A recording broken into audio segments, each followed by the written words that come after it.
Sadyang malakas talaga ang dating ng mga classic na motor. Lalo na mga retro scooters.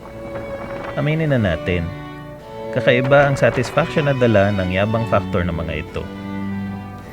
Pero ang magkaroon ng totoong retro scooter sa inyong garahe ay kinakailangan ng commitment sa pag-alaga at maintenance. Andyan pa yung hirap sa availability ng spare parts. Since once a year lang naman ang DGR, hindi yata ako willing magtiyaga. Maipilit lang.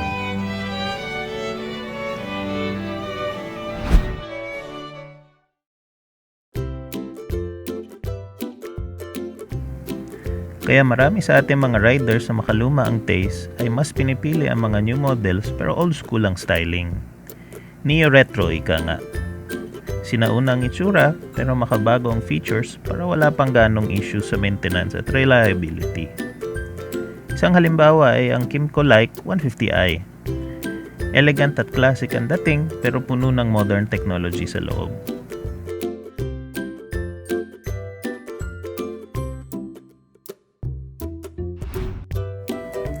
Ang Like 150i ay may 150cc air-cooled fuel-injected engine na kaya mag-produce ng 12.5 Nm.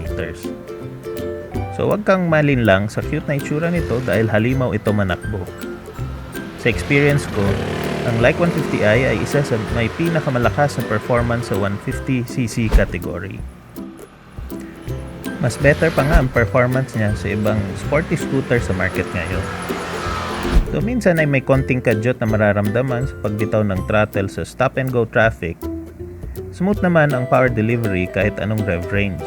Arangkada man o rekta, walang problema. Isa pang nagustuhan ko ay ang reasonable fuel economy niya. Fuel injected nga kasi. Kakaabot ako ng 30 to 40 km per liter kahit palaging hataw mode. Pero wag ka rin namang ma-intimidate sa power niya dahil hindi naman nagtipid si Kymco sa safety features.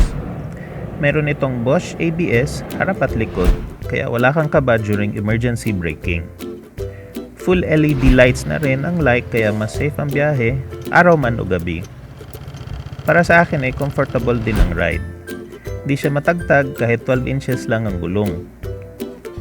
Preload adjustable naman ng rear suspension so pwede pa i-tweak kung kailangan.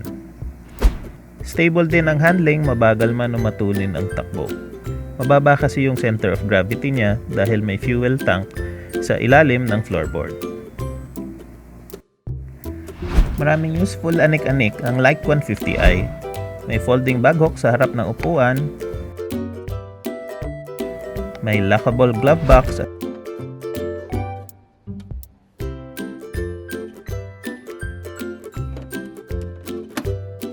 syempre, ang generous underseat compartment. Kahit hindi lahat ng helmet ay kakasya dito, marami pa rin pwedeng ilagay sa loob nito, gaya ng laptop or electronic gadgets.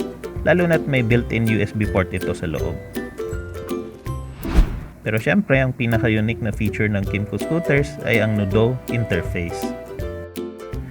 Gamit ang downloadable Noodoe app ay pwede mong i-connect ang iyong smartphone sa iyong scooter para i-personalize ang instrument panel. Di mo rin kailangan magkabit ng makalat tingnan na cellphone holder dahil may built-in navigation system ang Noodoe. Titingnan mo na lang ang LCD display ng map sa tabi ng digital speedometer mo.